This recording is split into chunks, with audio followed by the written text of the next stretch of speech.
నీ అవ్వ ఒక్కటిగిన బుక్ అయి పాడైతలేవు, ఆఫీస్కేమో ఆల్చం కాబట్టే.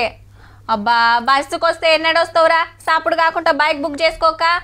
ఏ మా ఇంటికాంచెల్లి కార్ బుక్ చేసుకుంటే మీకన్నా మోదాలే టాకీస్ కాడ ఉంటా చూడు. అరే గీ ఆనల బండి మీదేం పోతాంరా, ఆటో బుక్ చేయి, అర్ధగంటలో వెళ్ళిపోతాం అని అంటుంటారు. కాకుంటే ఛార్జీ ఎల్ల తక్కువ పడితే గన్లా, కానీ ఇప్పుడు మోత మోగేటట్టుందబ్బా.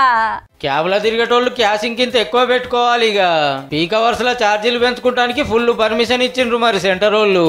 అంటే మంది బగ్గ తిరిగే యాళ్ళ పొద్దుగాల పొద్దుముకి అప్పుడే చాలా మంది రోడ్ల మీదకి వస్తారు, దండ బుకింగ్ చేస్తారు. కాబట్టి గాలి వచ్చినప్పుడే తూర్పు అలా పట్టుకునే ఛాన్స్ ఇచ్చినట్టు.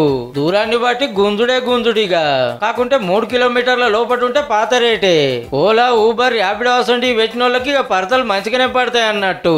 బుక్ అయినాక కారణం లేకుండా క్యాన్సిల్ చేస్తే ఛార్జీల 100కి 10 కట్టాల్సిందే. ఒకవేళ డ్రైవర్ క్యాన్సిల్ చేస్తే కస్టమర్లకి ఇవ్వాలి. రాత్రిపూట అయితే డబుల్ ఛార్జీ పడే ఛాన్స్ ఉందట. అట్లనే బండ్లలో వెహికల్ లొకేషన్ ట్రాకింగ్ పెట్టుకోవాలి. 3 నెలల లోపటి ఇవన్నీ అమలు చేయాలని అన్ని రాష్ట్రాలకు ఆర్డర్ వేసింది సెంట్రల్ గవర్నమెంట్.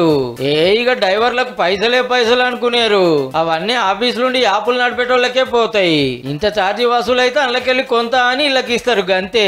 అందులోకెళ్ళి పెట్రోల్, డీజిల్, బండి మెయింటెనెన్స్ పోనే ఏమన్నా మిలిగినట్టు.